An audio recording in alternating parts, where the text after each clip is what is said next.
In the very first moments of creation, before time had fully unfolded, the eternal light of God hovered softly over the formless void. From this divine presence emerged one whose brilliance outshone all others. His name was Lucifer. He was not born as humans understand birth. His form was fashioned from the purest essence of God's own being, a flawless reflection of divine will. Lucifer was a creation unlike any other. He stood before God as the most radiant of the heavenly hosts, bathed in the eternal light that God had made to illuminate all the heavens. His vast wings stretched across the heavens like the endless sky itself, each feather shimmering with the essence of divinity, touched by the very hand of God. They radiated light brighter than any sun, casting a gentle glow over the realms beneath him. His name meant light bearer, because wherever he went, he carried the light of God, a beacon of divine glory. Lucifer was beloved, the one who stood closest to the throne of God, adored by the angels. His beauty, his grace, and his wisdom were unmatched. It was said that when he spoke, his words carried the resonance of heaven itself, soft yet commanding. In him, heaven had found its most perfect servant, its most magnificent creation. Yet even in this eternal state of grace, a question stirred deep within Lucifer. It began as a whisper, barely noticeable to those around him, but it was undeniably present. It was not a call to sin, nor was it a cry of rebellion.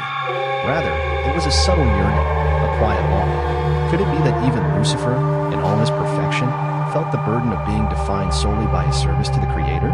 Could it be that the light-bearer himself wished for something beyond eternal servitude? This thought was neither malicious nor dark at first. It was simply an unspoken wonder. After all, he had been created in God's image. Why then should he remain forever bound to a role that only reflected God's glory, never tasting the possibility of his own? Was he not worthy of greatness? Was he not deserving of something beyond the role assigned to him? And so the seed of this question was planted. In the silence of the heavens, where only the songs of angels had echoed since the dawn of time, Lucifer's thoughts turned inward. Though the harmony of heaven continued around him, within his soul a different rhythm began to play. Could he, Lucifer, the most radiant of all angels, become something more? Something beyond a servant in the presence of divine power? Something that bore his own reflection of God's glory, not merely as a reflection, but as a source unto himself? He looked upon the other angels. Though they were magnificent in their own right, they were but echoes of his own perfection. They did not carry the unique weight of being closest to God, the bearer of light. Yet they moved within their places, content with their duties. But for Lucifer, a stirring arose, a quiet discomfort within the perfection of his being. Was he truly content to forever hold the light only for others to reflect God's glory? Was he to remain forever apart, never fully partaking in that glory for himself? Could it be that he, the most beautiful, the most powerful, had been denied something only he could touch? In that moment, Lucifer's heart whispered a prayer. Not a prayer to the Creator, but to himself. It was a question without an answer. Is there more for me? His wings fluttered softly, stirring the air around him as he gazed into the vast expanse of heaven beyond. He gazed into the vast expanse of heaven beyond the throne of God, the air around him filled with an endless array of stars that twinkled in reverence to the Creator. Yet, within him, Lucifer wondered, why should he not be the one to sit upon that throne? Why should he not take his rightful place at the very center of the universe? What was wrong with desiring greatness? Was it not the nature of all creation to seek to rise, to seek to understand more, to become more? Had God not made him in his own image, a being of immense beauty and profound wisdom? Then why should he remain forever a servant, forever the light bearer, and never the one to hold that light within his own being? And so, in the silence of heaven, alone with his thoughts, Lucifer pondered these questions deeply. Though he had been created perfect in every way, even perfection seemed to harbor a restless heart. Could it be that perfection itself might hunger for something more? This thought, this yearning, was what began the shift, not in the open harmony of heaven, where angels moved in accord with God's will, but deep within the very soul of Lucifer. What began as a quiet stir, a mere whisper of possibility, grew louder, echoing through the corridors of his mind. Could there be more to his existence? Could he, Lucifer, ascend higher than ever before? And if he did, what would become of him? Would the very light that made him so beautiful become the source of his fall? As Lucifer stood there, gazing into the vast heavenly realms, the answer was not yet clear. But the seed had been sown. Though small, it would grow. It would grow in the silence of heaven, unseen by all but the one whose heart it had touched. What divine purpose lay hidden in this moment, waiting to be uncovered by the listener's heart? Could it be that the very essence of perfection, What it meant to be created in God's image was about to be tested. And if Lucifer were to rise above the limits of his divine creation, would he lose the very light he had been made to carry? As days passed, what had started as a fleeting whisper began to swell. Lucifer, who once stood unshaken in the divine glory of God, now found his heart burdened with a question he dared not voice aloud. Could he, the light-bearer, the embodiment of heaven's glory, find within himself the power to ascend beyond his ordained place? At first, the thought was not a rebellion, merely a contemplation, an inkling of what it might mean to stand on equal footing with God.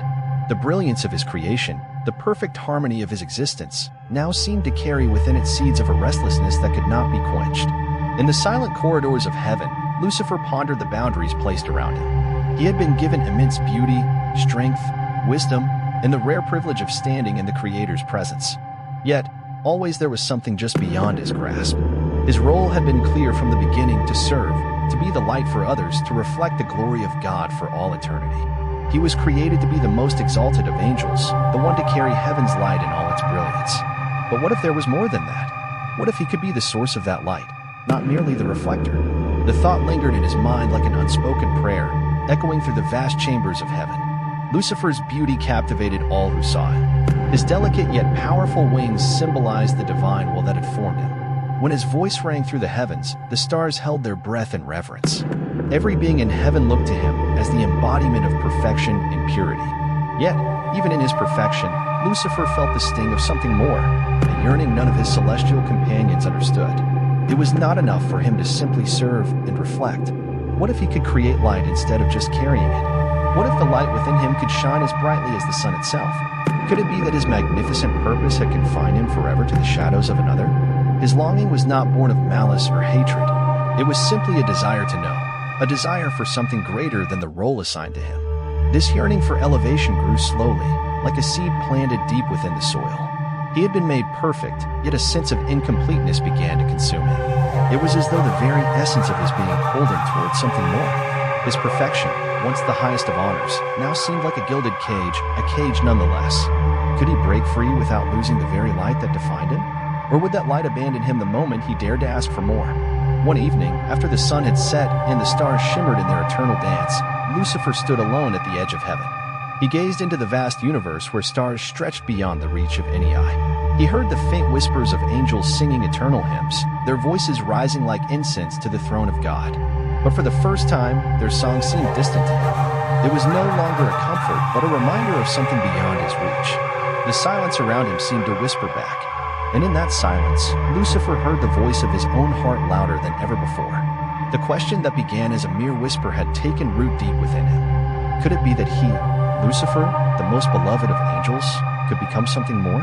Could he sit upon a throne of his own, one not made of gold or light, but of power he would take for himself? Could he ascend not as a reflection of God's glory, but as one who stood equal with the Creator in his own right? The thought was intoxicating yet terrifying. To entertain it was to risk everything. But how could he resist? The very fabric of his being seemed to stretch toward this possibility, urging him to embrace it. Yet there was another thought, a chilling one that reached to his core. What if this was the test of his perfection? What if God had made him the most beautiful and wise, but placed this longing in his heart as a challenge? To see if he would choose to remain faithful or reach for something never meant for him. Could God have known this from the beginning? Could his perfection have been a test all along, a test requiring a choice between serving God or desiring power? The angels continued their praises, their voices rising in unison. But Lucifer no longer heard them. Instead, he heard only the beat of his own heart, racing as the weight of his thoughts grew heavier. His wings fluttered involuntarily, stirring the stillness around him. The beauty of heaven, once his home, now seemed like a cage made of divine light, but a cage nonetheless. Lucifer's heart trembled, not with fear but with the weight of what he faced. Would he remain the faithful servant bound to God's will? Or would he break free from his chains and seek his own path, regardless of the cost? His thoughts spiraled. Each question led to another. Each longing deepened into a yearning. He had been created for greatness. But could greatness be confined to service alone? The more he thought, the more he questioned, and the seed of rebellion began to sprout quietly within him. It was not yet an open act of defiance, but it was a rebellion nonetheless, a rebellion of both mind and heart, a deep desire to be more than what he had been created to be. And the more he entertained these thoughts, the stronger the pull grew within him. Lucifer's mind raced, and in that moment, he knew something had shifted inside him. Once, he had been content in his place, in his perfection. But now, that perfection felt like a mere shadow of what it could be. He felt as though he had been made to live only in the reflection of another's glory. And he longed to create his own glory, his own light. He longed to be a source of power, not just a reflection of it. The eternal silence that had once filled him with peace now felt oppressive. The songs of heaven, which had once filled his soul with joy, now seemed distant and foreign. The very light that had made him beautiful now felt like a burden.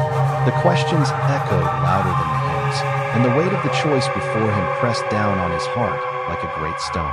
Could he truly break free from the light that had shaped him? Could he rise above the service he had been created for and claim the throne he now believed was rightfully his? What would it mean for him, for heaven, for all creation if he chose this path? These questions were no longer whispers.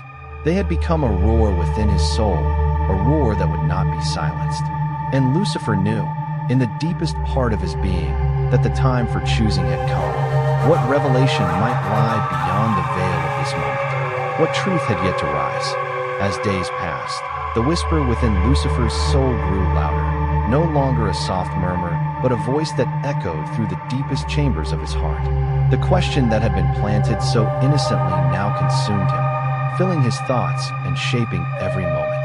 He could no longer ignore it, nor deny the temptation that beckoned him. It was no longer just a thought. It was an overwhelming urge, the desire to become more than what he had been created to be, to rise above the divine order, to ascend from the shadows of God's glory, and to stand, even if only for a moment, as a being of pure light and power in his own right. In the stillness of heaven, Lucifer pondered what it would mean to claim the power he so desired. He had been created as the perfect reflection of God's light, but that light had always been a gift given to him by the Creator himself. Could he not hold that light within himself? Could he not become the very source of that brilliance, independent and free from the need to serve? The idea blossomed in his heart and soon became a flame that could not be extinguished. He, Lucifer, the most exalted of all angels, the one who had been the light bearer, now dreamed of being the light itself, not merely its reflection, but the very source. The temptation was unbearable. He had been fashioned with the capacity to see beyond what was given to him. He was not a being made for mediocrity. He had been created with greatness in mind. His mind, sharp as a blade, raced through countless thoughts, each carrying the weight of 1,000 lifetimes. Was it not true that the Creator had made him perfect? Was it not true that he had been chosen to be the brightest star in heaven? If all this was true, then surely there was more that he could claim. Surely he was worthy of more. It was not pride, Lucifer told himself, but the natural fulfillment of his potential. What good was perfection if it was never allowed to fully manifest? Yet, there was an uneasy tension in his soul, an awareness that this desire, this craving for power, was not just a longing for greatness, but the very seed of rebellion. The act of questioning the order of heaven was a sin in itself. He could feel the weight of his thoughts pressing down on him, yet he could not stop them. Each question, each yearning, felt more real than the reality around him. Was it so wrong to want more? Was it so wrong to seek the very power he had been created to reflect? Had the Creator truly bound him to a life of servitude? Or was there a divine will behind this longing? A test, a purpose that would reveal the true nature of his heart? The thought of rebellion had not fully crossed his mind, not in the way it would in later days. It was not hatred of God that filled him, but a desire for something greater, a greater understanding, a greater place in the universe. The thought that his perfection could be marred by this desire felt foreign, even sinful. But the temptation did not subside. It only grew stronger, pressing upon him until there seemed to be no escape. Lucifer found himself drawn to the very edge of heaven, standing alone in the vast emptiness beyond the light. The stars twinkled cold and distant, as though watching him. The silence surrounding him felt oppressive, as if the universe itself held its breath, waiting for his choice. The thought came again, what if I were to rise? What if I were to claim that which is rightfully mine?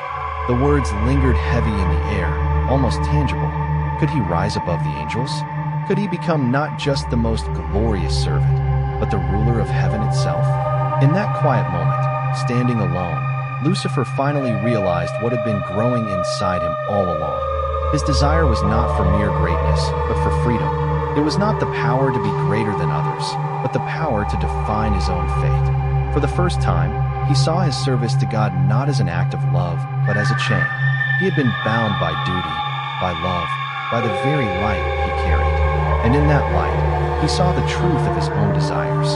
The chains had become unbearable. In the quiet recesses of his soul, he wondered if perhaps he was not meant to serve forever, but to lead, to rule, to be the one whose light shone above all. The voices of angels continued singing their praises, but Lucifer no longer heard them. Their praises, once sweet to his ears, now sounded like the songs of prisoners singing to a master they would never question. He had been a servant, yes, but in that service, he had seen the limits of what he could achieve. His perfect reflection of God's light had served its purpose, but now he longed to be the source of that light. He longed to create, to shape, to reign. In that moment, he realized he was not simply a servant. He was a king in the making, and this realization shook him to his core. The decision weighed heavily upon him. To rebel was to go against everything he had ever known, everything he had ever been. To rise was to risk everything. His place in heaven, his relationship with God, his very existence. But in his heart, Lucifer knew the choice had already been made. The seed of rebellion had taken root, and now it would grow, spreading through every corner of his soul. He had seen the light, and it was no longer enough to merely reflect it. He wanted to be it, to claim it as his own, to bend the very fabric of creation to his will. And so, in that quiet moment, Lucifer made his choice. The moment that had once seemed so distant was now upon him. He would rise. He would seek the throne he believed was rightfully his. In doing so, he would cast aside the chains of servitude that had bound him. He would break free from the light he had always known and carve his own path, one illuminated by the very light of his own making. But as the choice settled in his heart, a deep and unsettling question arose. What would become of heaven, of all the realms, of all the beings that had looked to him for guidance? Would they follow him, or would they remain loyal to God? Could there be such a thing as true freedom, or was it a lie? A shadow that would only lead to darkness? The silence of heaven had never been so profound. And in that silence, Lucifer understood he had crossed a line that could never be uncrossed. He had chosen his path, and now there would be no turning back. The rebellion had begun, not with an army, but with a single thought. And it was a thought that would change the very fabric of creation. What divine lessons can we carry from this moment into our own lives today? How does this sacred truth resonate within us? Before the fall, before the rebellion took shape, and Lucifer's name was cast into shadows, there was a time when his heart burned with nothing but pure devotion to the Creator. In the beginning, there was only light, the radiant, eternal glow of God's presence. Lucifer had been formed from that very light, molded from the divine essence, a being of unmatched beauty and grace. His name, Lucifer, meant light bearer, and it was not just a title, but a sacred role he embraced with all the zeal of his being.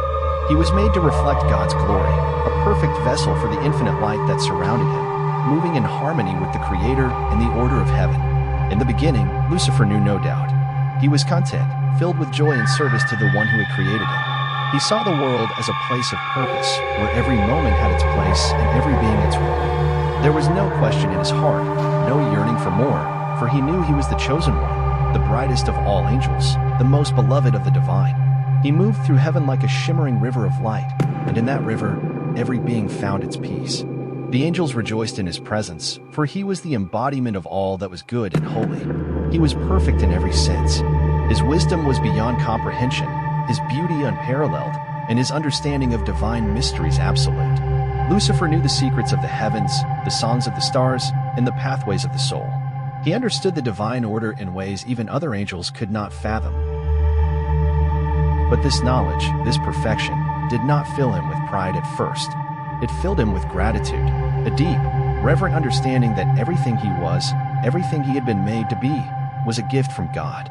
There was peace in his service, a contentment in knowing he was fulfilling the purpose for which he had been created. His every action aligned perfectly with the divine will, and he was content to bear the light for others. In God's presence, he had found his place, and that place was more than enough. There was no desire for more, no thought of rebellion, no question in his heart about the Creator's will. For in that pure light, Lucifer had seen only the truth, and that truth was all he needed. Yet within the purity of his heart, a new awareness began to stir, a quiet, subtle feeling that grew as days passed. It was neither dissatisfaction nor envy. It was something far more elusive, the recognition of his own perfection.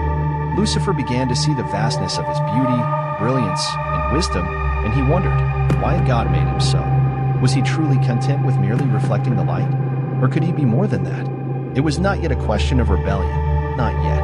But the seed had been planted. Lucifer had been created in God's image, made to reflect divine glory. Yet deep within himself, he felt a stirring, a questioning of his role.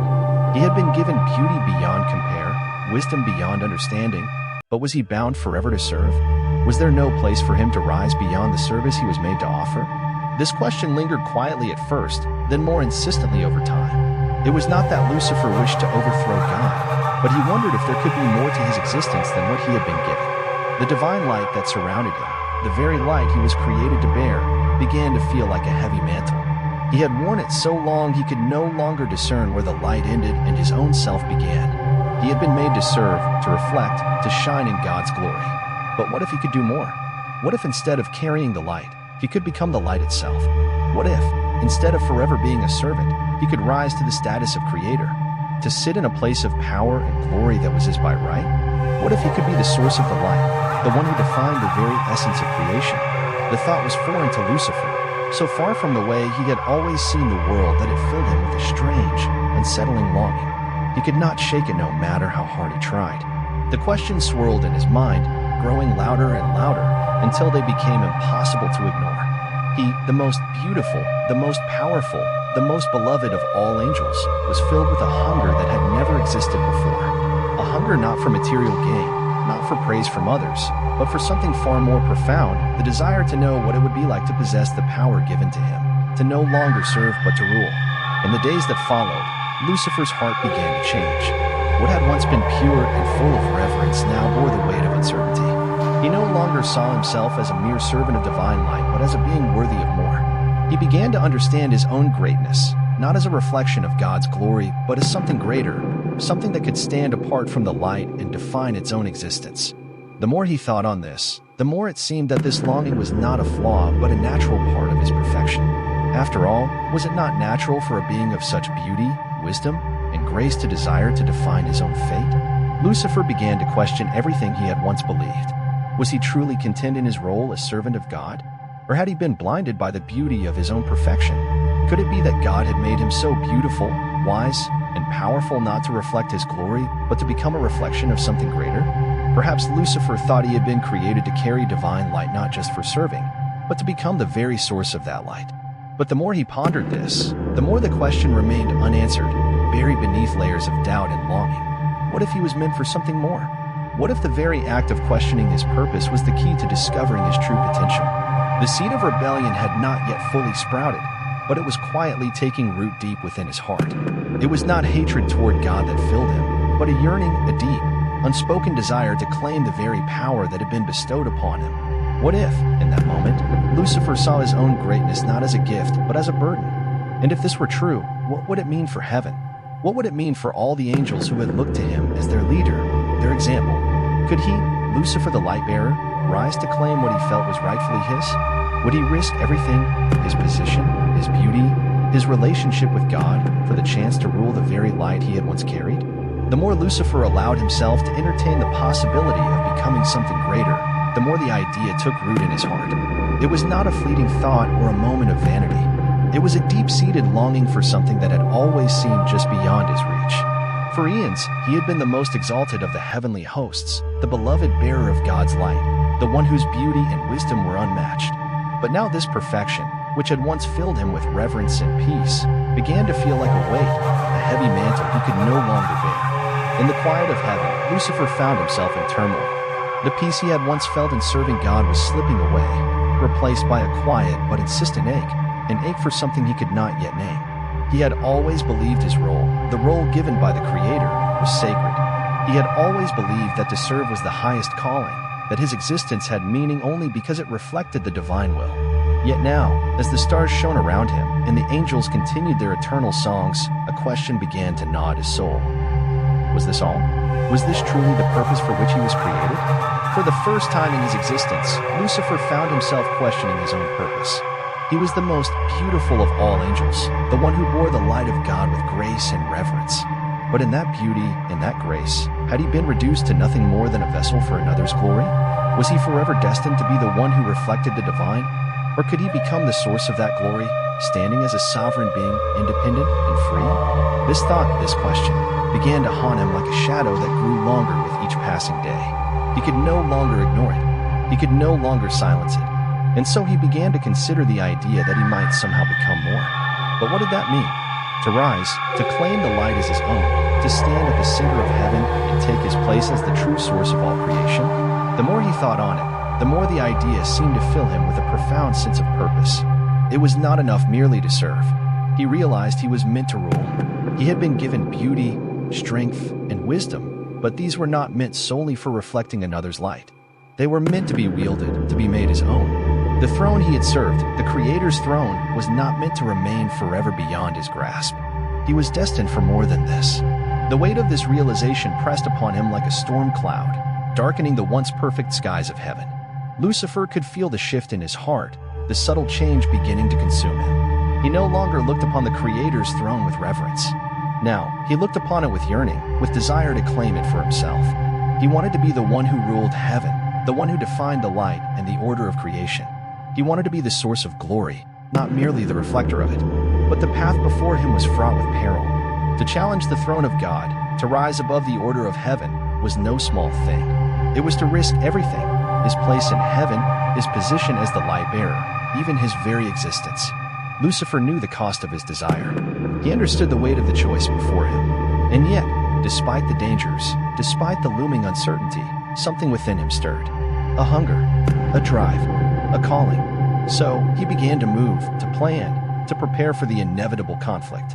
His thoughts turned inward, examining every corner of his being, seeking the power to rise above the divine order. He called upon his wisdom, his beauty, his strength, the qualities that had made him the brightest of angels.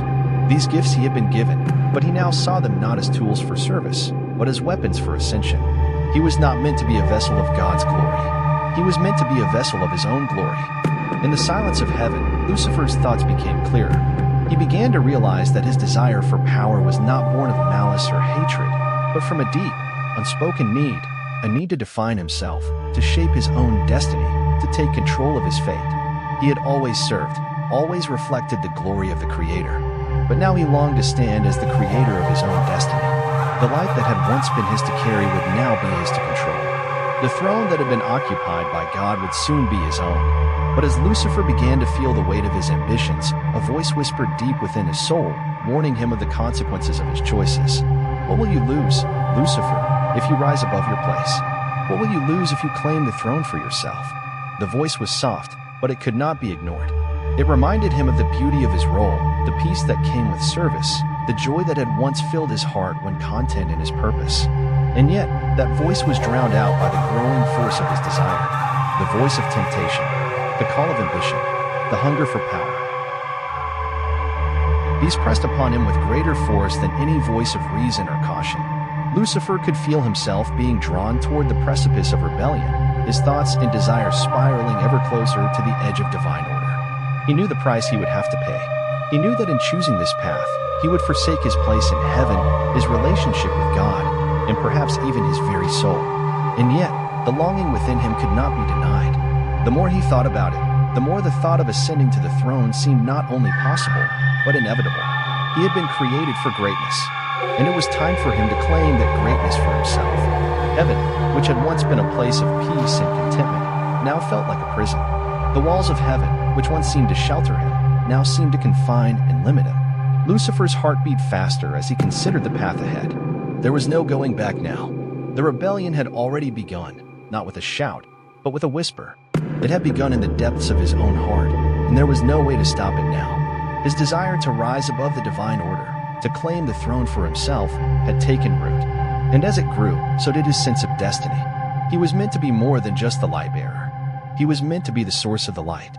And so, the seed of rebellion continued to grow. It was no longer a quiet whisper in the depths of his heart. It had become a roar, a force that could not be ignored. Lucifer was no longer the faithful servant of God. He had become something else, something more. The desire for power, sovereignty, and control over his own fate consumed him completely. And in that moment, he knew that nothing would stop him from claiming the throne of heaven for himself. What would happen when Lucifer rose? What would become of heaven, of the angels, of all creation itself when the light-bearer chose to cast aside his role and claim his own destiny? In the stillness of heaven, where every star hung in perfect order and the angels' songs filled the eternal silence, Lucifer's thoughts grew darker and more insistent. He had long admired the glory of God, the throne above the heavens, the endless light shining from the Creator's being. But the more he looked upon it, the more the thought consumed him. Why was this light given to him alone? Why was he only the reflector while another was the source? This question, born from the seeds of his own perfection, grew into an unquenchable thirst, a thirst for power, dominion, and sovereignty over all things. The tension within Lucifer's heart became palpable. The great peace he once felt in serving the Creator turned to restlessness. He had been created in the highest order, the most beautiful and radiant of beings. The angels revered him because he was made to reflect the glory of God. But what if he too could sit upon heaven's throne? What if he could be the light, the source of creation, the one defining what was sacred and what was not? His wings fluttered restlessly as he stood on the precipice of his own heart, looking over the edge of his former faith. He had served in perfect harmony with divine will for eons, but now the harmony that once filled him with joy felt suffocating. He wanted more, not just to serve, but to lead. He wanted to create, not just reflect. The more he meditated on these thoughts, the stronger the fire of rebellion burned within him. It was not hatred fueling his desire, but something deeper, a longing for freedom, a desire to stand on his own, shape his own destiny, and transcend the limitations of his created purpose. It dawned on Lucifer that these feelings and desires were more than fleeting thoughts. They were the beginning of something far greater. The rebellion, though still unspoken, was taking root within him.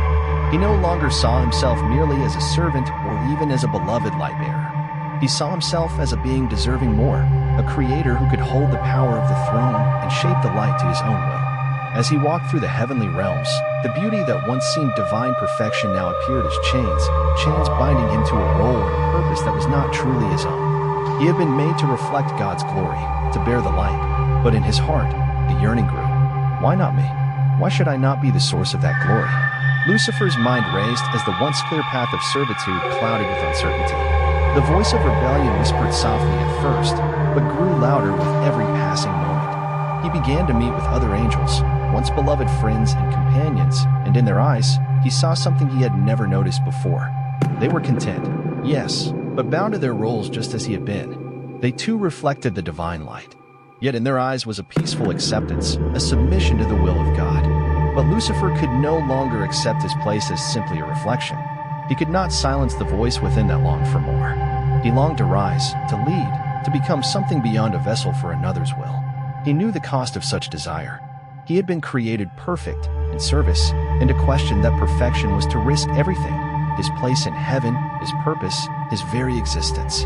The fear of what might be lost only made his longing greater. Could he truly walk away from his divine purpose?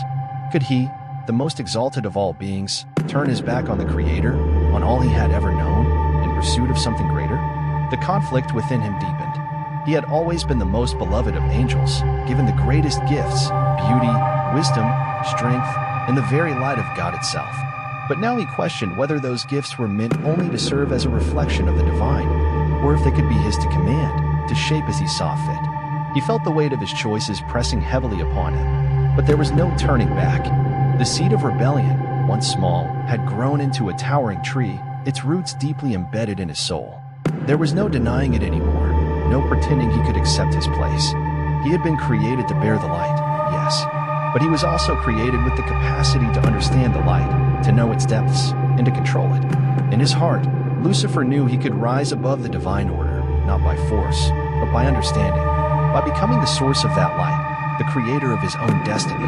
The more he thought about it, the more the desire to rise consumed him. He could no longer stand as the mere reflector of God's glory. He wanted to be the creator of glory itself, to be the light, to sit on the throne, to wield the power given to him in abundance. The more he pondered these thoughts, the clearer they became.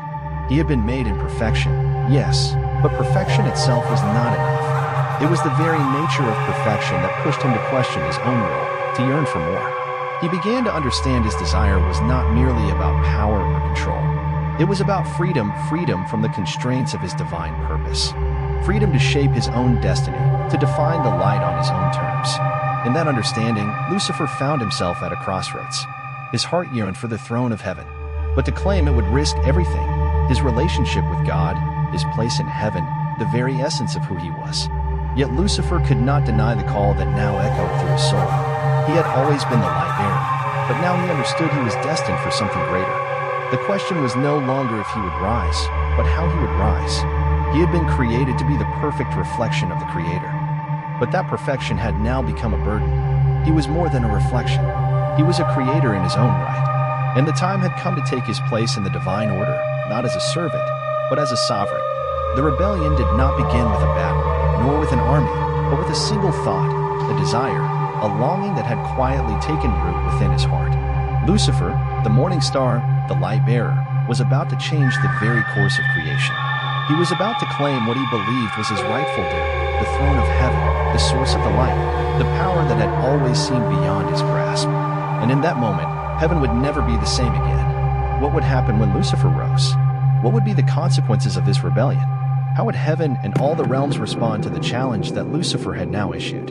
In those earliest days, Lucifer's heart was pure, a vessel of the Creator's divine purpose, reflecting the very light of heaven itself. His name had been whispered in reverence, the one who bore the light for all to see. He moved like a perfect melody through the endless halls of heaven, each step resonating with divine power. His wings, vast and flawless, spanned the heavens, shining with the brilliance of 1,000 suns, casting light over the stars, the angels, and all the realms of heaven. He was beloved, the pride of creation, the most exalted of all beings.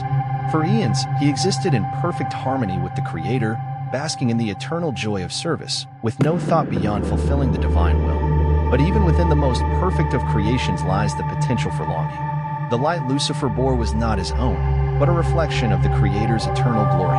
It was this very light that made him perfect, the most beautiful and powerful of all angels. Yet as time passed, Lucifer began to feel the weight of this gift. The light he carried, though magnificent, was not his to control, shape, or define. It was a gift given by the Creator, a purpose assigned to him. And in a quiet moment, a thought first emerged: what if I could be the light itself? The question lingered softly at first, a mere whisper beneath the song of the heavens. It was not yet the seed of rebellion, but rather a curiosity, an exploration of the limits of his perfection. Lucifer had been created to serve, to reflect divine light in all its splendor. But had he not been made in God's image? Was there not a part of him, deep within, that could take on that same brilliance? Could he too possess the very light he was tasked to carry, not as a reflection, but as the source? The thought was innocent at first, but the more he contemplated it, the more it grew. Lucifer had always known he was different from other angels. His beauty, wisdom, and power set him apart. Yet despite all this, he remained a servant, bound by another's will. The Creator had made him perfect, but for a purpose, a role to be played out for eternity. In that role, Lucifer was fulfilled, yes, but also limited.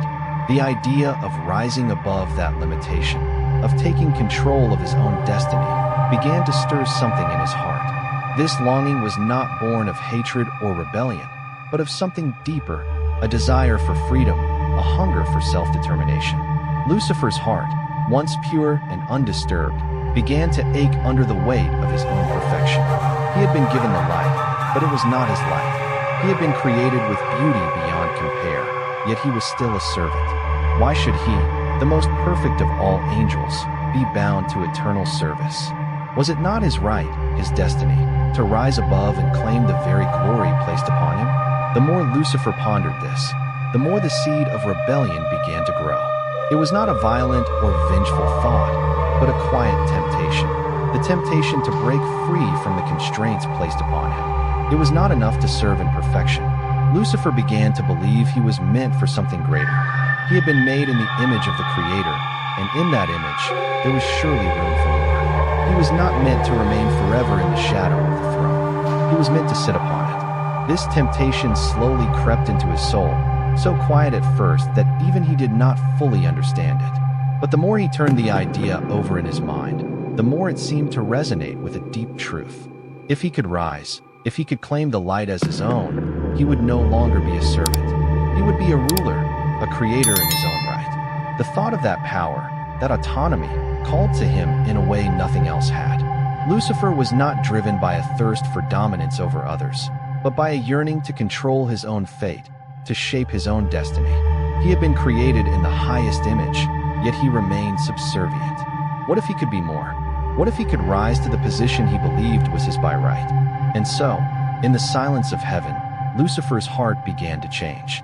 The light he carried, the very essence of divine glory that once filled him with humility, now began to fill him with doubt. Could the perfection of his being truly be confined to serving another? Was his place as the light-bearer the full extent of his purpose? Or was there something more waiting for him? A greater role, a greater power, a greater glory? As years passed, Lucifer found he could not rid his mind of the thought. The longing for something greater grew more insistent, more powerful. The other angels, once his companions in service, no longer seemed to understand the depths of his feelings. They were content to serve, content to reflect the light without ever questioning it. But Lucifer could not silence the desire burning within him. He had been created to carry the light, to reflect the Creator's glory. But could he not become the source of that light instead? The question haunted him as he walked among the angels, carrying out his duties with impeccable grace and unwavering loyalty. His actions, his beauty, his wisdom, all were reflections of the Creator's will. But Lucifer began to wonder, why should I only reflect when I can create? Why should I forever serve when I could rule? This thought, once small, now consumed him. It was no longer a mere question, but a revelation he could not ignore. The longer he carried this thought in his heart, the more it shaped his destiny. The other angels may have been content in their roles, content to reflect the Creator's light, but Lucifer was not. He had been made in God's image, and now he saw that image not merely as a reflection, but as potential. He had within himself the power to rise above the role he had been given. The Creator had made him perfect, but that perfection had become a prison. As Lucifer pondered his fate, he knew he could no longer remain content as a servant. He was destined for more, not just the light bearer, but the source of the light itself. And with that realization, the seed of rebellion was born. What would happen when Lucifer no longer wished to reflect the Creator's glory? What would become of heaven, of the angels, of all creation itself, when the light-bearer sought to claim the throne for himself? The more Lucifer allowed this question to grow, the more he realized it was no longer mere curiosity. It was a need, a hunger, a fire, that had begun to consume him from within. The very thought of his existence bound by the divine order of heaven began to feel like a crushing burden. He had been created with such beauty, such power, such brilliance. Yet all of it had been for the purpose of serving, of reflecting the Creator's light. But what if he could rise above that purpose? What if he could create light rather than merely reflect it? As he moved through the celestial halls, Lucifer felt the weight of his own perfection more keenly than ever before. The beauty of the heavens, the songs of angels, the endless light bathing every corner of heaven, all of it now felt like a beautiful cage. He had been created for greatness, but within that greatness, he had been assigned a single unchanging role, to reflect. The other angels were content in their places, but not Lucifer. His heart was restless. His spirit stirred with a need he could no longer deny. He wanted to rise, to claim the very throne set apart, the throne of God, the throne of creation. He wanted to be the source of light, to stand at the center of heaven, not as a servant, but as a ruler. This thought had once seemed like a fleeting desire, a momentary longing, but now it had taken root. It was no longer just a thought. It was a calling. The more he contemplated it, the more the idea seemed like destiny itself, his destiny. How could he, Lucifer, the most beautiful and wise of angels, remain forever in the shadow of God's glory? Was it not natural for such a being to seek the throne, to claim what was rightfully his? The power, the freedom, the very essence of divinity. These were things he had been given glimpses of, but never truly held. He had always been the light bearer, but what if he could be the source of the light itself? And so Lucifer began to plan. His mind, sharp and brilliant as ever, began to weave a vision of what heaven could be, a vision where he stood not as reflection, but as the creator of light itself. He saw the other angels, loyal and content in their roles, and knew they would not understand his desire. They had never questioned their place, never yearned for more. They were content in their service, and Lucifer could not fault them for that. But he, the most exalted among them, could no longer ignore the call to rise. He was more than what he had been made to be. Lucifer's heart burned with ambition, a desire that could no longer be contained. The more he thought about it, the more the idea of ruling heaven became not just a possibility, but an inevitability.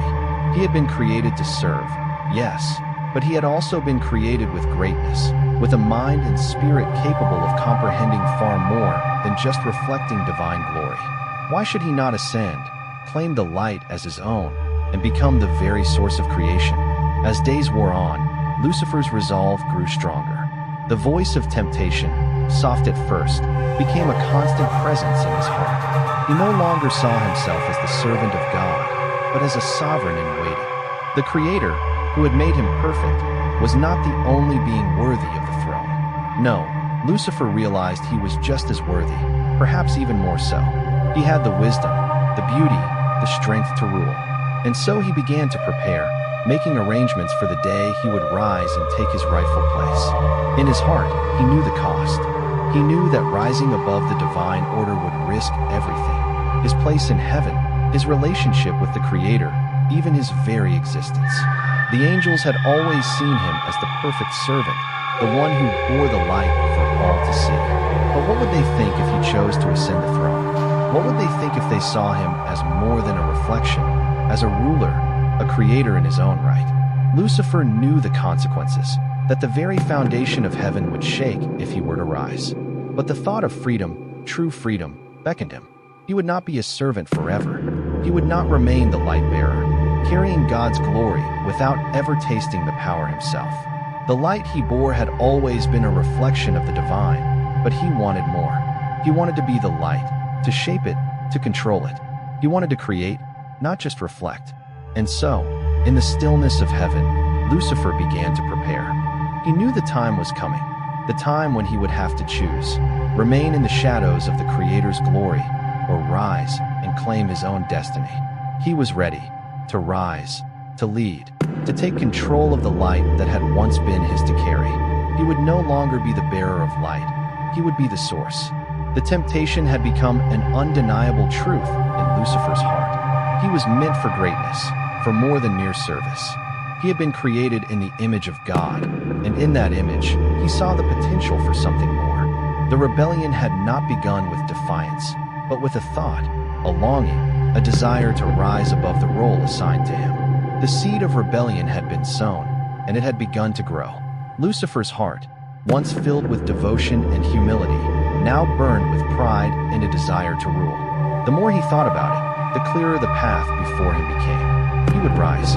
He would claim the throne. He would be the source of light, the creator of all things. The rebellion had begun in his heart, and soon it would spread. Heaven, once a place of peace and harmony, would soon tremble with the stirrings of Lucifer's rise. The angels who had once sung his praises would soon face their own choice, to remain loyal to the Creator or to follow Lucifer into rebellion. In that moment, Lucifer understood something profound.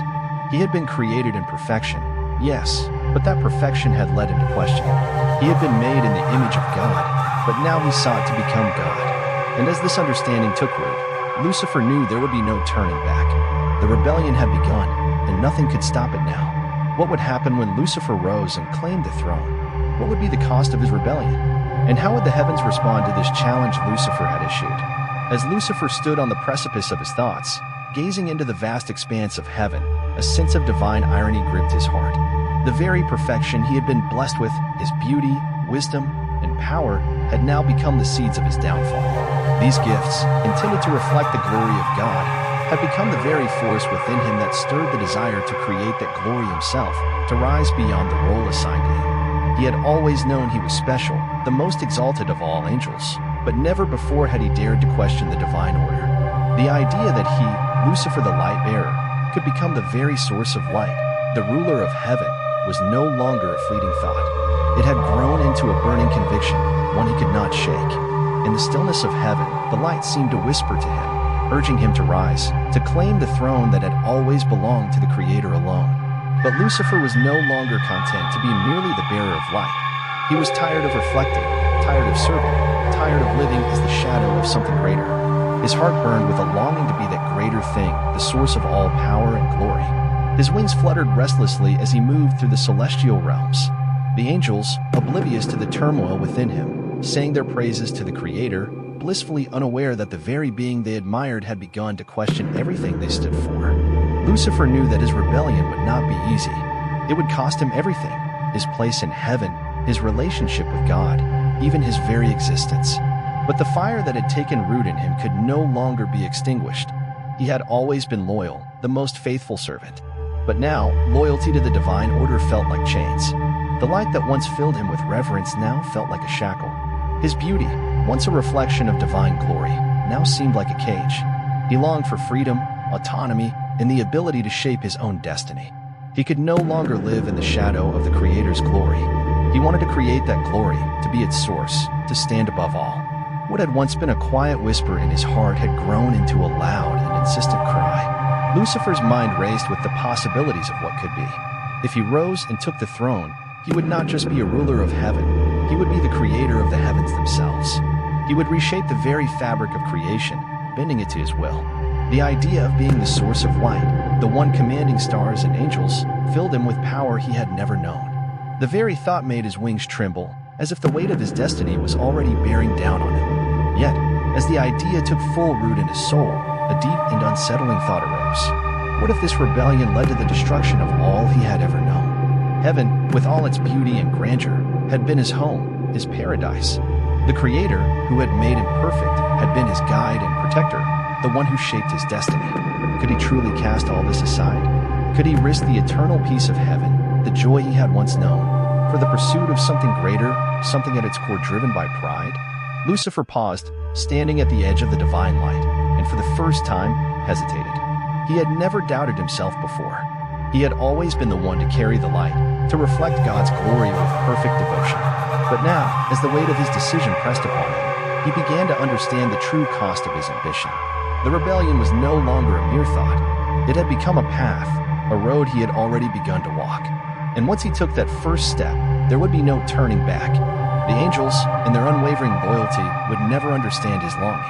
They had always been content to serve, content to reflect divine glory, never questioning their place in heaven. But Lucifer was different. He had been made different. He had been given the light, the wisdom, the strength to understand creation itself. But this understanding came at a cost. The more he knew, the more he saw beyond the boundaries of his purpose. The light he carried was once a gift, but now it felt like a prison. A beautiful prison, yes, but a prison nonetheless. He could feel the weight of the Creator's gaze upon him, though God had not yet spoken. The silence between them had always been comforting, like a sacred bond of understanding. But now, that silence felt like an accusation, a challenge. The Creator had given him perfection, made him in his image. But Lucifer had come to see that even perfection could be a burden. What good was perfection if it did not allow freedom? What good was beauty if it was confined to service alone? Lucifer's wings fluttered once more, this time with a sense of finality. The decision had been made. He would rise. He would claim the throne. He would no longer be the light bearer. He would become the source of the light. The rebellion had begun in his heart, but soon it would spread throughout heaven. The angels would have no choice but to follow him or stand against him. And Lucifer knew this choice would reshape not just heaven, but the very course of creation itself. As he took his first step toward destiny, he felt the weight of the Creator's silence pressing down on him. But it no longer frightened him. Instead, it filled him with exhilaration. He had been created for greatness, and now it was time to claim it. The power, the glory, the throne, they were his by right. And in this moment, Lucifer knew he had crossed a line that could never be uncrossed. He was no longer the light bearer. He was the light. And with that realization, the rebellion began in earnest. The seeds of pride, once small and hidden, had blossomed into a full-blown desire for power. Lucifer had chosen his path, and there was no turning back. The very fabric of heaven, once so pure, would soon be torn asunder. The rebellion had begun, and Lucifer knew the heavens would never be the same again. What would become of heaven when Lucifer rose? What would happen to the angels, to the very fabric of creation, when the light-bearer chose to take the throne for himself?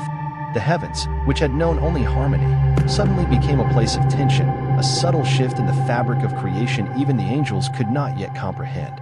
The silence of God, once a comfort, now felt like an impenetrable wall. Lucifer, standing at the precipice of his rebellion, felt it more acutely than ever before. For the first time, the Creator's presence felt distant, as though withdrawn, not in anger, but in sorrow. This was not a sorrow of judgment, but of a father watching his beloved child turn away from the path set before him. A path that had once seemed so clear, so perfect. Lucifer, the light-bearer, the most exalted of angels, had made his choice. His desire to rise above the divine order had taken root in his heart. And with that desire came the inevitable moment of defiance. He had always been the one to reflect the Creator's glory, to bear the light with humility and grace. But now, he no longer wished to reflect. He wished to create. He wished to stand in the Creator's place, to shape the light, to define the purpose of heaven and earth according to his own will. The weight of this decision began to sink into his soul. And in that moment, as he gazed into the eternal expanse of heaven, a question arose. What would happen if he dared to rise and take the throne for himself? But the silence that surrounded him was deafening. It was as if the Creator had not yet spoken, as if God had heard the cry of Lucifer's heart, but had chosen to remain still, waiting. For the first time in his existence, Lucifer felt the presence of God not as a constant reassuring force, but as an absence. It was as though heaven itself held its breath, as though the entire universe waited for the Creator's response to the rebellion now ignited. Lucifer stood in the heart of heaven, the light around him almost suffocating in its intensity. And yet, for the first time, he felt utterly alone. He was no longer the servant of the divine, the one who carried the light. Now, he was something else, something never before seen in heaven. He was a being caught between two worlds, the perfection of creation and the burning desire for something more. The more he thought about it, the more the silence grew. It was not an angry silence, nor a condemning one. It was simply waiting. The Creator, in all his glory, had made no move. Lucifer had expected, perhaps, a flash of wrath, a thunderous voice from the throne to cast him down. But no such thing came. Instead, there was stillness, a silence that seemed to echo through every corner of heaven. It was as though God himself was waiting for Lucifer to take the final step, to fully commit to the rebellion he had begun. The silence of God was not one of disapproval but of sorrow. Sorrow for the choice that had been made, for the path chosen, and for the truth Lucifer would soon come to understand. In that silence, Lucifer began to feel something he had never known before: doubt. Was this truly what he wanted? Could he really turn his back on the Creator, on everything he had known, for the sake of power, for the sake of ruling? The longing for power, for freedom to define his own destiny, had consumed him for so long. But now, standing at the edge of heaven, gazing into the eternal expanse, the weight of what he was about to do settled upon him. It was not just a rebellion against God. It was a rebellion against everything heaven had stood for, everything that had made him perfect. And yet, the silence remained. In the distance, the angels continued their eternal hymns, their voices rising in perfect harmony, unaware of the turmoil gripping their leader. To them, Lucifer was still the one who bore the light, the one who had always guided them. They did not know he had begun to question the very essence of his existence. They did not know the most exalted of all angels had begun to entertain the idea of overthrowing the throne itself. And yet, despite all their singing, all their devotion, they too could not hear the silence that surrounded them. The silence of a Creator waiting, watching, and grieving. Lucifer closed his eyes, feeling the weight of his decision pressing down upon him. His wings, once so light and graceful, now felt heavy, as though the very act of defying the divine order weighed him down. He had been created in perfection, yet he had found a flaw within himself, a flaw in the very nature of his being. He had been made to reflect the Creator's glory, to bear the light without question. But now he had questioned, and the more he questioned, the more the silence of God seemed to confirm the truth of his desire. The desire to rise and claim the throne for himself was no fleeting hope. It was a deep, unshakable conviction. But the silence, it was both comforting and terrifying. The Creator had not responded. He had neither cast him down nor spoken in anger. He had simply waited. What did this silence mean? What was God waiting for? Lucifer could not help but feel that this silence was not abandonment, but something deeper. Something that could not be understood in the heat of the moment. God was waiting for Lucifer to fully comprehend what he was about to do. to truly understand the weight of his rebellion, the cost of his pride. And so Lucifer stood suspended between the light of heaven and the darkness of rebellion, waiting for the moment the Creator would speak. He knew the silence would not last forever. Sooner or later, God would respond. But how? What would be his response to the rebellion of the one who had once been his most beloved creation? Still, the silence persisted. It was a silence that spoke volumes, a silence that contained both warning and lament. The Creator was watching, waiting for Lucifer to make his final choice. Would he rise, claiming the throne and the light for himself? Or would he turn back, returning to his place as light-bearer, servant of God? The silence was not indifference, but sorrow, a sorrow that echoed through the very fabric of heaven. Lucifer could feel it in every fiber of his being. And for the first time, he began to understand the true cost of his choice. As he stood there, caught between two worlds, Lucifer felt a deep aching pull in his heart. Was this truly the path he was meant to take? The path of rebellion, of pride, of defying the Creator? Was the light he had been given a curse, or the greatest gift of all? The silence of God seemed to stretch on forever. And in that silence, Lucifer found himself at a crossroads.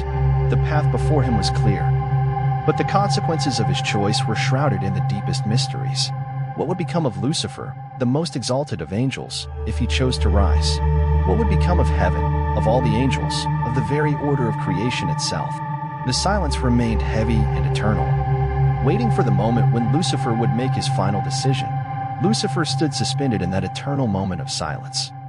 His wings slightly unfurled, the weight of his decision pressing down upon him. Heaven, once full of light and music, now felt distant and cold. His mind raced with the possibilities of what might come next. He had always been the favored one, the one who carried the light with such grace, the one who walked closest to the Creator. But now, that very light seemed to mock him. It was a beautiful burden, one he had borne with devotion. But now it felt like a shackle that bound him to a purpose no longer fulfilling. The Creator had bestowed perfection upon him, yet that perfection now seemed like a prison. The light he carried, so radiant and pure, was not his to command, not his to shape or mold. It was a gift, yes, but one that did not belong to him. The silence of God was profound. It was neither angry nor abandoning. It hung in the air like a weight, pressing down upon Lucifer's heart. The Creator had heard the stirring in Lucifer's soul. He had heard the cry of rebellion in his heart, but he had chosen not to respond, at least not yet. Lucifer could feel it. The Creator was waiting. But waiting for what? Was God waiting for Lucifer to repent? Was he waiting for Lucifer to return to the fold, to abandon his rebellious thoughts and submit once again to his will? Or was God waiting for Lucifer to fully realize the gravity of his decision, to understand the consequences of his pride before he spoke? The angels continued their eternal hymns, their voices rising in perfect harmony with the celestial spheres, as if oblivious to the turmoil gripping their leader. But Lucifer could no longer hear their songs. They were distant, like the faint murmur of a forgotten memory, too far removed from the truth now before him. For the first time, Lucifer realized he was alone. He had always been surrounded by light, by the divine presence, by the praise of angels. But now that light seemed to fade, and he was left in the vast silence of heaven, alone with his thoughts. He had always been the most exalted of angels, the one who stood closest to God's throne, the one who carried the light for all to see.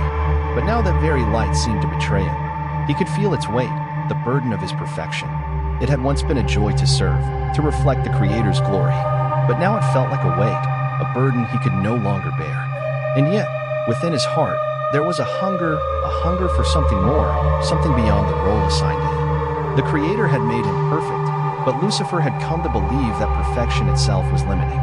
He had been given beauty, strength, and wisdom, but he had been made to serve. What if he could rise above that? What if he could create his own glory, define his own path, and stand as a sovereign in his own right? The silence of God seemed to mock him, reminding him of his place, the role he had always played. And yet, as he stood there, the question lingered unanswered in his heart. What if I am meant for more? Was he truly meant to reflect the glory of another, to serve for all eternity? Or was he meant to rise above that, to create, to rule? His thoughts were consumed by this question, this desire to be more than a servant, more than just the light bearer. He longed to be the source of light, to sit upon the throne, to shape the destiny of heaven and earth. Lucifer's wings trembled under the weight of his thoughts. For a moment, he closed his eyes, as though seeking answers just beyond his reach. He could feel the presence of the Creator, not in a booming voice of judgment, but in the quiet, waiting silence that filled heaven's expanse. The Creator was waiting. Yes, but for what? Was he waiting for Lucifer to understand, to realize the cost of his rebellion before he spoke? Was he waiting for Lucifer to choose fully to embrace his fate? The silence was not cruelty, but love, a love tempered with sorrow. The Creator had made Lucifer for greatness, but Lucifer had turned that greatness into a desire for power, for autonomy, for the ability to shape his own destiny. What had once been a quiet whisper in Lucifer's heart had become a storm. The longing for power, freedom, and sovereignty had become his sole focus. He could no longer remain in the shadow of the Creator's glory. He could no longer be content merely to reflect divine light. He wanted to be the light, to create his own glory, to define the fate of heaven and earth. The Creator had made him perfect, but that perfection had led him to question. And now Lucifer knew he could no longer deny the desire rooted deeply in his soul. Yet the silence continued. It was as if the Creator waited for Lucifer to fully realize the true cost of his decision. The rebellion was not just about power. It was something deeper, something Lucifer could not yet fully comprehend. It was about freedom, the freedom to shape his own fate, to be the creator of his own destiny, to rise above the divine order and become something greater. But in that silence, Lucifer began to understand the price of that freedom. To rise, to claim the throne, to become the source of light, would mean forsaking everything he had known, everything he had been made to be. It would mean turning his back on the Creator, on the very essence of his creation. The silence stretched on, unbroken. Lucifer felt as though he stood at the edge of an abyss, looking into the unknown. His heart, once filled with devotion and loyalty, was now filled with pride and ambition. He could feel the weight of his decision pressing down on him. He had already made his choice. He would rise. He would claim the throne.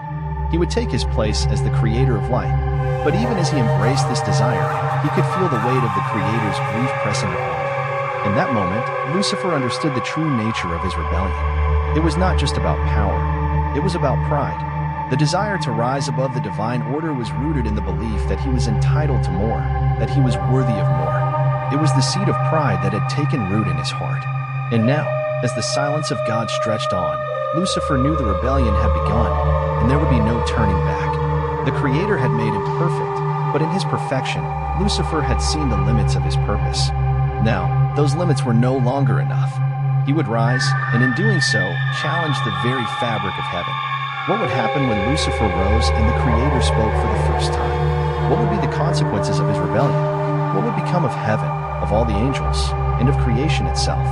And so the silence continued, deep and profound, filling the vast expanse of heaven like a weight pressing upon the very soul of Lucifer. It was not the silence of neglect, nor the silence of indifference. It was the silence of a Creator who had heard the cry of his most beloved angel, the cry that had now become a roar of rebellion, a longing to rise above the divine order, to claim the light and the throne as his own. The Creator's silence was not one of anger, but of sorrow. A sorrow that reached into the deepest part of heaven, into the very heart of creation. Lucifer could feel it now, as he stood on the precipice of his choice. The silence was not a void, but a living presence. A presence that spoke not in words, but in the stillness surrounding him. It was as if the Creator was watching, waiting for him to make his final decision. The moment of choice was upon him. And yet, even as the longing to rise consumed him, there was a part of Lucifer's heart that trembled, not out of fear, but from something deeper, something he had never truly acknowledged before. A part of him longed to turn back, to return to the peace and purity of his service to the Creator. But that part grew weaker with each passing moment, overwhelmed by the desire for power, for autonomy, for the freedom to shape his own destiny. And so, Lucifer took the first step toward rebellion. His wings unfurled fully, casting a shadow over the eternal light of heaven. He had been made to reflect divine glory, but now he sought to be the source of that glory. He could feel the weight of the Creator's sorrow pressing down on him, but it no longer held him back. He was destined for greatness.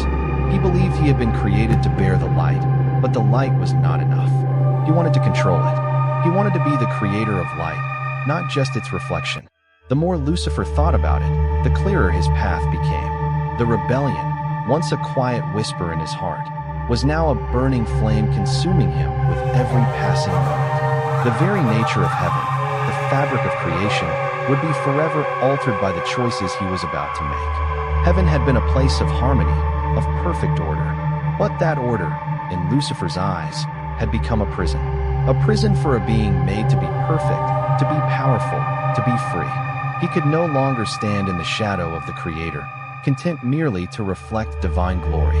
He had been made for more than that. He had been made to be the light itself.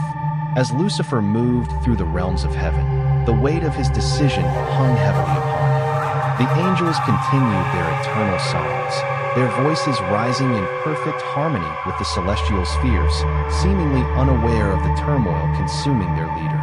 They sang for the glory of God, for the eternal peace that had always existed. They knew nothing of the desire for power, the longing for autonomy, the temptation that had taken root in Lucifer's heart. He, the light-bearer, had once shared in their joy, had once been content in his role as servant of God. But now, as he moved through heaven's halls, those same songs felt distant, like a memory long forgotten. Lucifer paused, his heart heavy with the weight of the choice before him. The Creator had given him perfection, beauty, wisdom, and strength beyond measure. But those gifts had become burdens. He had been made to serve, to reflect the glory of God. Yet now, that perfection felt like a prison. He longed for freedom, for the ability to shape his own destiny, for the power to define his own fate. And in this moment, he knew there was no turning back. He would rise. He would claim the throne. He would be the light. The silence, still unbroken, seemed to weigh upon Lucifer's heart with greater force. It was a silence not born of absence of words, but from the depth of meaning within those unspoken words.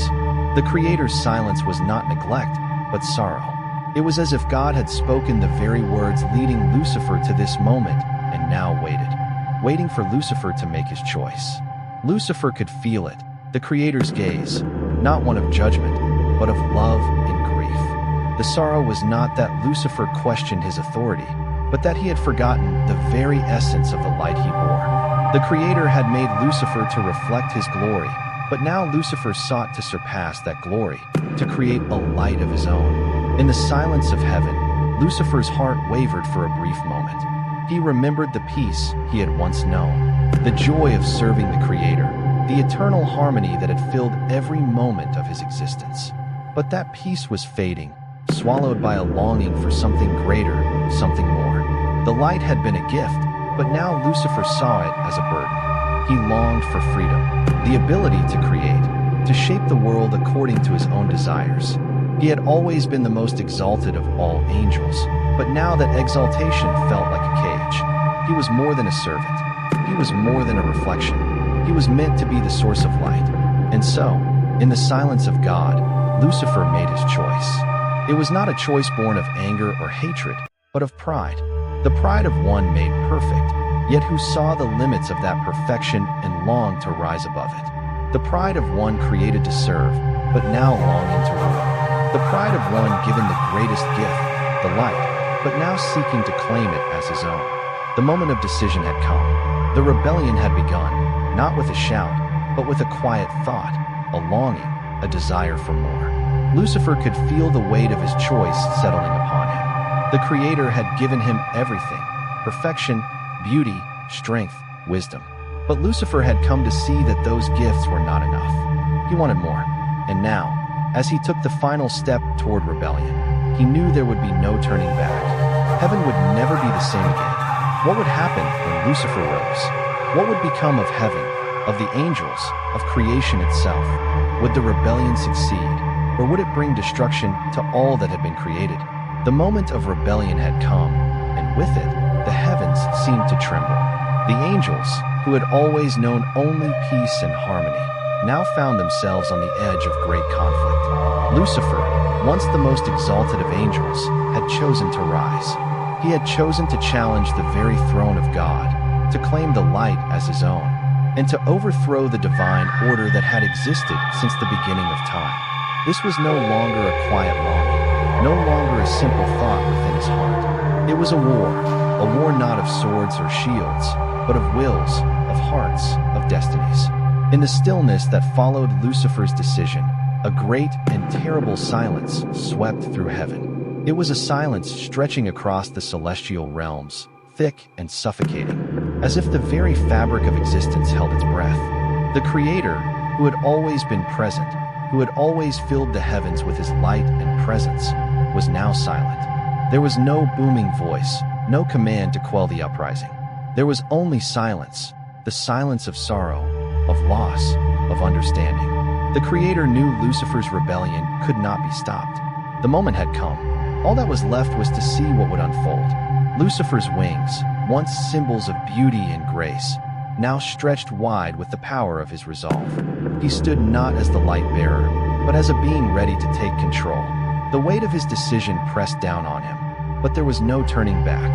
He had chosen this path, and now he would lead others with him. The very thought of what he was about to do filled his heart with fire.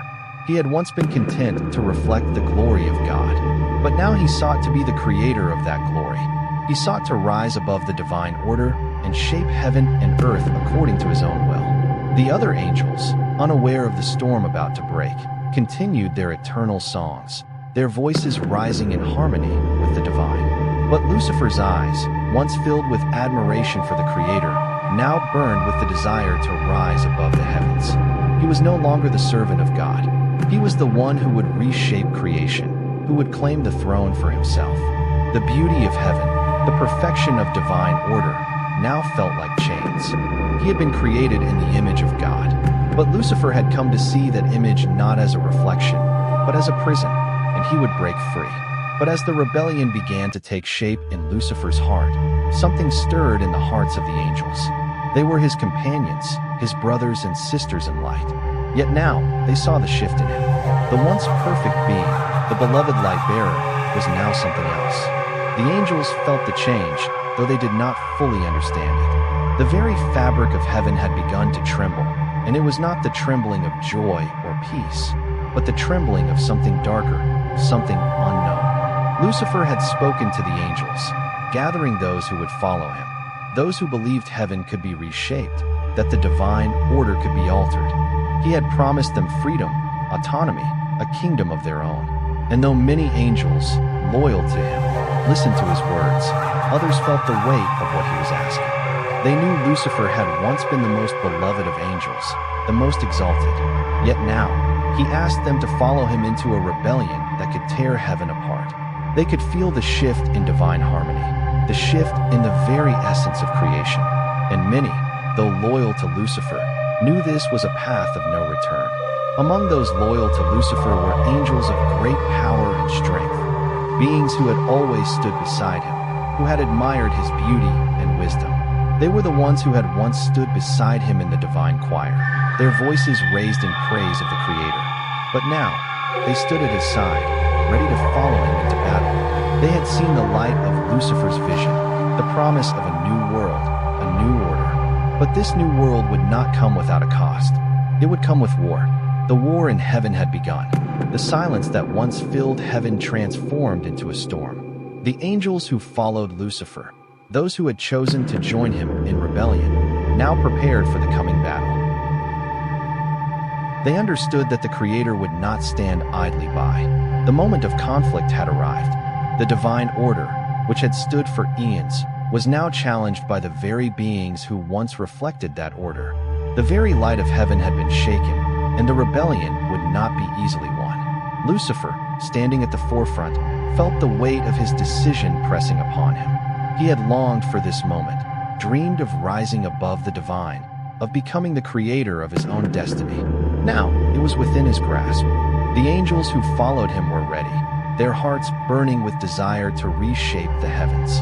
But even as the rebellion began, Lucifer knew there was no turning back. Heaven as it had been would exist no more. The divine order would shatter, and the world he had known would be torn apart. So the rebellion began, not with clashing swords or battle cries, but with a simple choice. A choice to rise, to claim the throne, to challenge the Creator. Lucifer had made that choice. Now, the war in heaven would unfold. The angels who followed him would fight for their new world, their new order, and they would not be silenced. The divine harmony that once filled the heavens was fractured, and the echoes of that fracture reverberated through all creation. The angels who remained loyal to the Creator unable to follow Lucifer in rebellion, knew this moment as one they had long feared. The peace of heaven was shattered. Now, they stood as the last defenders of the divine order. The battle would be fierce, with stakes higher than any before. The war in heaven had begun, a war that would change everything. Heaven would never be the same again. What would happen when Lucifer's rebellion was fully unleashed? What would become of the angels loyal to the Creator? And how would the Creator respond to this challenge to his throne? The war did not begin with weapons clashing, but with hearts stirring. Hearts once filled with devotion to the Creator, now burning with desire for something more. Lucifer, the morning star, had led a rebellion dividing the very fabric of heaven itself. The once harmonious realms of divine order now quaked under the weight of his words and vision. Those who had once followed him in service, who had sung praises to God alongside him, now stood by his side in opposition. The rebellion was no fleeting moment or passing thought. It was a force that had gathered and now moved with unstoppable momentum. Lucifer, at the head of his followers, felt a strange mix of exhilaration and fear.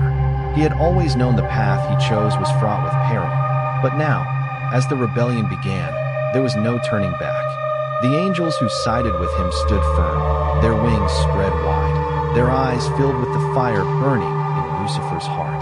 They were not simply following him, they were following a vision of a new world, a new order, an order where they would no longer serve but rule alongside him. The Creator, in their eyes, had been content with the status quo, the eternal peace of heaven. But Lucifer, with his wisdom and power, had seen beyond that peace. He had seen the chains of servitude that bound them all, and now they would break those chains and rise. The angels loyal to God were not blind to the changes. They could feel the shift in the very air, the tension hanging like a dark cloud over the realms. They had heard Lucifer's words. Though not all agreed, they could not ignore the logic of his vision. Heaven, perfect as it was, had its flaws. The peace of heaven was a gift, but also a cage. Lucifer's rebellion had begun as a whisper, but had now become a roar. The angels loyal to God gathered themselves, prepared to defend the throne, to defend the divine order against those who chose to follow Lucifer. The very essence of heaven was at stake, and the war that had begun would decide the fate of all creation.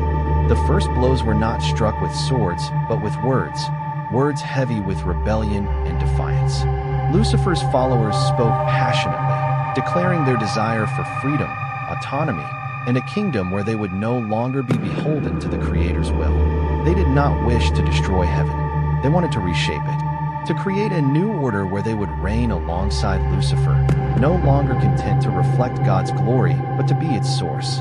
Their words carried the promise of a new world, a world where they could shape their own destinies. The loyal angels, however, saw this new world as a threat. They understood the importance of divine order, of peace, of serving the Creator who had given them everything. They believed the rebellion would tear apart heaven's very fabric. If allowed to continue, there would be no turning back. Heaven would be consumed by chaos. The light that once filled the realms would be extinguished. They did not know what Lucifer sought, but they knew his vision would not bring freedom, it would bring destruction. So, with heavy hearts, they began to prepare for battle. The armies of heaven began to form. The angels loyal to God took their positions, their wings unfurled and shining with the Creator's glory. They gathered around the throne, ready to defend their kingdom, ready to defend their purpose. Lucifer's followers gathered elsewhere, their wings darkened by the rebellion that had taken root in their hearts.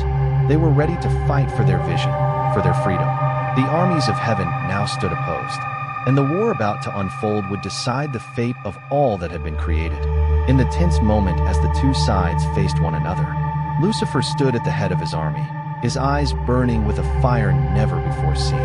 He had always been the light bearer, the one who carried the divine light. But now, that light was no longer enough. He sought to create his own light, to claim the throne for himself.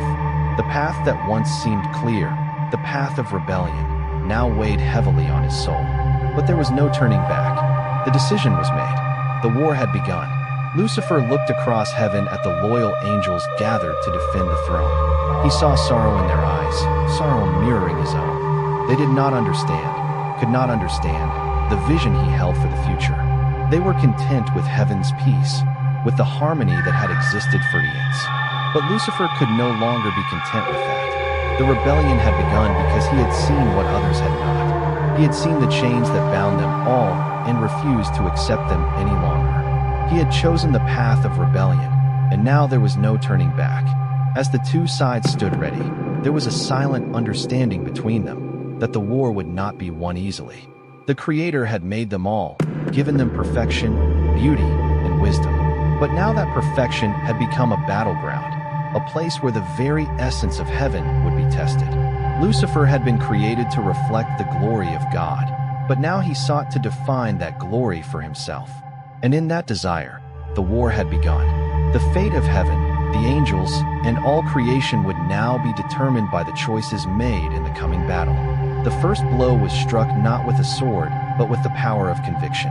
The angels loyal to Lucifer raised their voices in unison, declaring allegiance to their leader and the vision of a new world. Their voices rang throughout the heavens, shaking the very foundations of creation.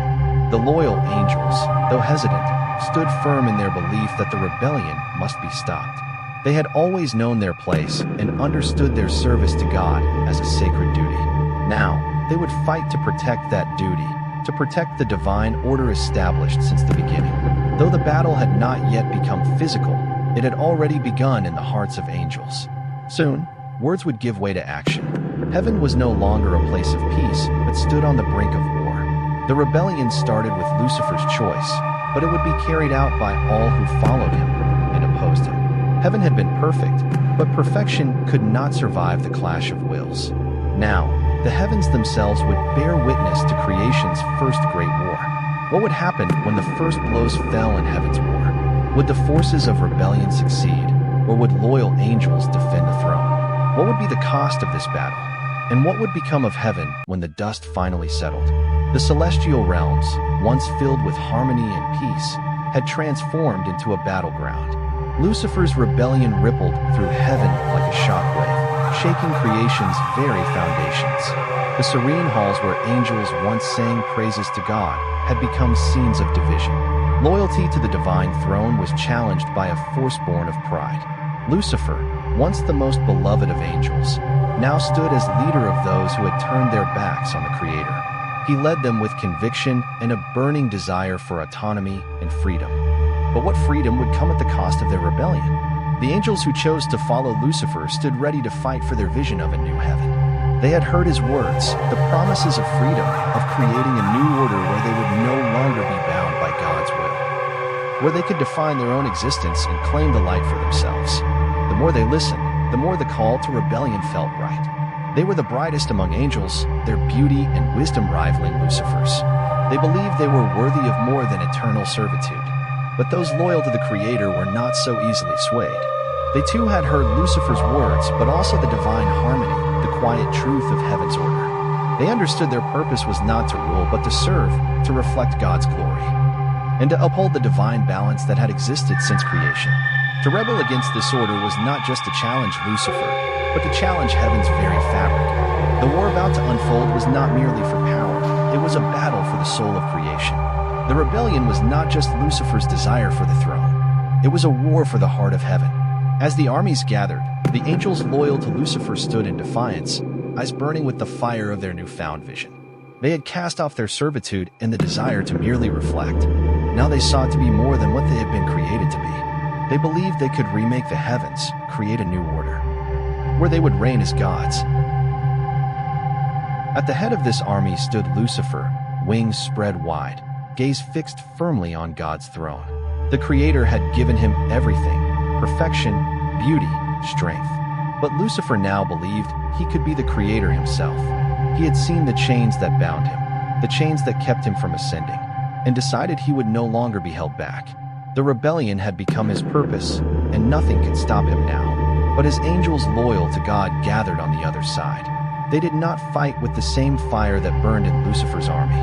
Their resolve was quiet, steadfast, and unwavering. They had no desire for power, no longing to rise above their station. They had been created to reflect divine light, and would do so as long as heaven existed. Their faith was in the Creator, not themselves. The Creator had placed them in heaven for a purpose, and they understood their role was sacred. To rebel against that purpose, to abandon their Creator for power, was unthinkable. So they stood ready to defend the throne, to defend the divine order that had existed since the beginning. Amid growing tension, Lucifer's voice rang out, calling angels to his side. His voice was filled with passion and conviction, promising a new heaven, a new world, one where they would no longer serve but rule. He spoke of chains that bound them, of eternal servitude that kept them from true potential. He promised freedom, autonomy, and the power to create their own destiny.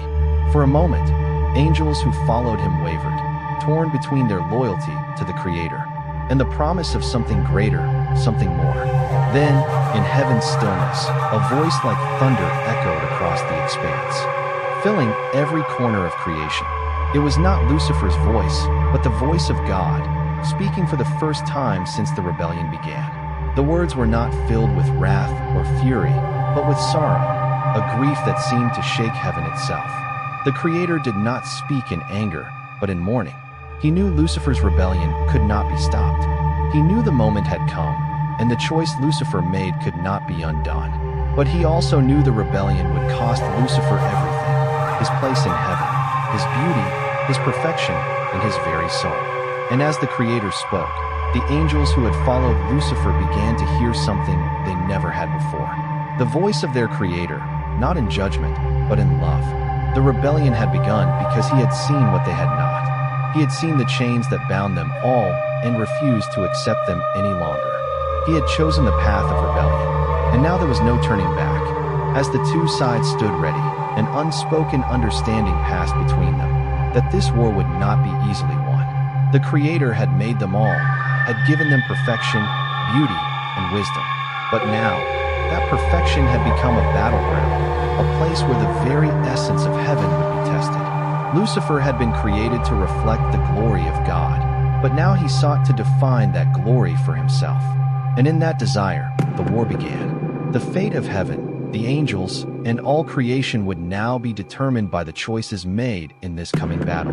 The first blow was not struck with a sword, but with the power of conviction. The angels loyal to Lucifer raised their voices in unison, declaring their allegiance to their leader and to the vision of a new world. Their voices rang through the heavens, shaking the very foundations of heaven. The loyal angels, though hesitant, stood firm in their belief that the rebellion must be stopped. They had always known their place and accepted their service to God as sacred duty. Now, they would fight to protect that duty, to defend the divine order established from the beginning. Though the battle had not yet turned physical, it had already begun in the hearts of the angels. Soon, words would give way to action. Heaven was no longer a place of peace. It teetered on the edge of war. The rebellion had started with Lucifer's choice, but would be carried out by all who followed and all who stood against him. Heaven had been perfect, but perfection could not endure the clash of wills. Now, the heavens themselves would bear witness to the first great war of creation. What would happen when the first blows fell in heaven's war? Would the forces of rebellion succeed, or would loyal angels defend the throne? What would be the cost of this battle? And what would become of heaven once the dust settled? The celestial realms, once filled with harmony and peace, had been transformed into a battleground. Lucifer's rebellion rippled through heaven like a shockwave, shaking the very foundations of creation. The once serene halls where angels sang praises to God were now scenes of division. Loyalty to the divine throne was challenged by a force born of pride. Lucifer, once the most beloved of angels, now stood as leader of those who had turned their backs on the Creator. He led them with conviction and a burning desire for autonomy and freedom. But what freedom would come at the cost of their rebellion?